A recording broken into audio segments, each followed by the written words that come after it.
Hi everyone, and welcome to this rather off-the-cuff type of video, and it relates to a phone call that I had with a friend a couple of nights ago.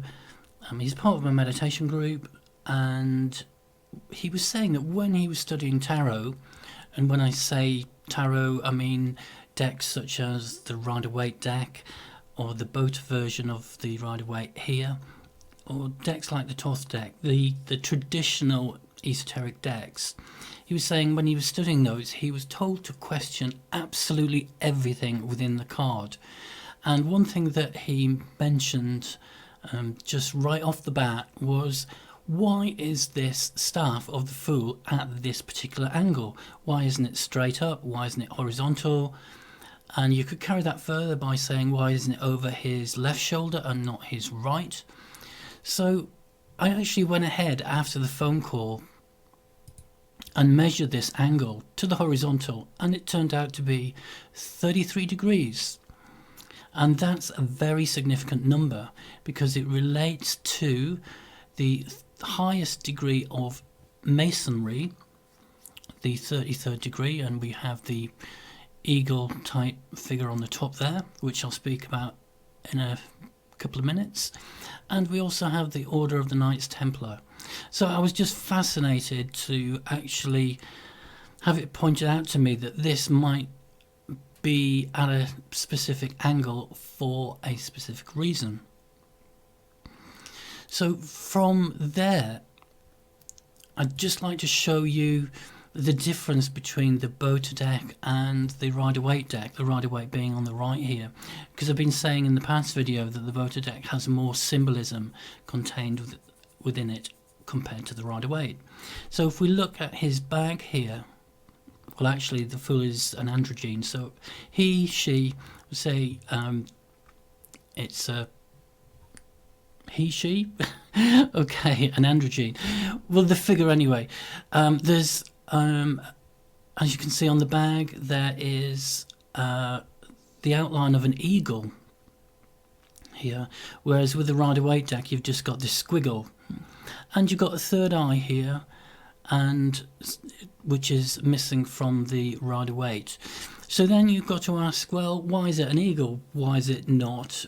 Well, an eagle is a sign of Scorpio, so why is it not a set of scales, the sign of Libra, or an arrow, the sign of Sagittarius? Why is it an eagle then?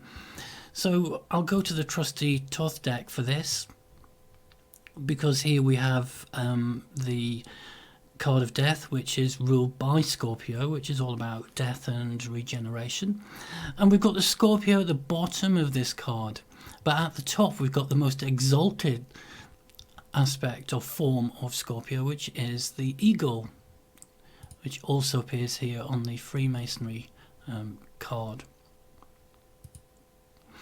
So this life and death process is all about what the journey of the Fool really entails. It's about his death to his ego, death to his identities as he moves through the sequence of the 21 cards. And so that's why you've got the eagle and the sign of Scorpio there. It's over his right shoulder and not his left, because the right side is associated with spirituality and the left man's more carnal instincts, which is why the dog is on the figure's left side and not the right side. This is seen biblically when you read about with the disciples and the fishermen caught fish to the right hand side of the boat, and that is all symbolic meaning for like these spiritual realizations on the right side. Same as disciples and have you sitting on the right side of Christ, it's the spiritual side. And you'll find that that doctrine of the right side throughout the Bible, and that's what that means. So you've got the third eye as well here, which again is obscured in the Rider-Waite deck. The bag is actually in this position because his bag of his past experiences, his attachments, gets in the way of the white sun here. So it's not a physical sun, it's a spiritual sun, and it gets in the way of his crown chakra or his higher centers there.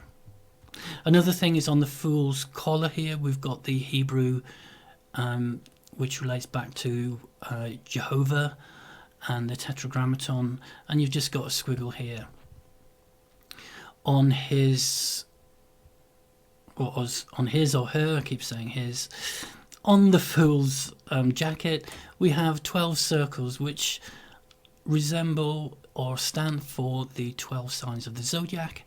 And as we've got Hercules and the 12 tasks, it's trying to say that the Fool has to have mastery of the zodiac signs within him before completion. On the Fool card here, for the Rider-Waite deck, we've only got 10. Notice also we've got a sun and moon here and another type of symbol there, so we'd need to look into the specifics of that, and also the fact that you've got X number of spokes in these little circles here. The mountains are snow-capped because, and they've got peaks here, because a peak is, again, this is symbolic biblically when the Noah's Ark rests on Mount Ararat, and that's symbolic of being in a high place and being able to look down from a spiritual perspective and see life from a different viewpoint. The snow is all about uniting, because snow unites the different characteristics of terrain, and therefore, same as spirit unites the diversity of the material world, so that's why we've got snow there. So that's just a few of the symbols of the Fool explained, and just the differences there between the Rider-Waite and the B.O.T.A tarot, just to make that a little bit clearer to you. So the next video will probably be in about a couple of weeks, and that will be back on the Thoth series, and we'll have a look at the Chariot then. So wishing you all a good 2021, and hopefully I will see you very soon.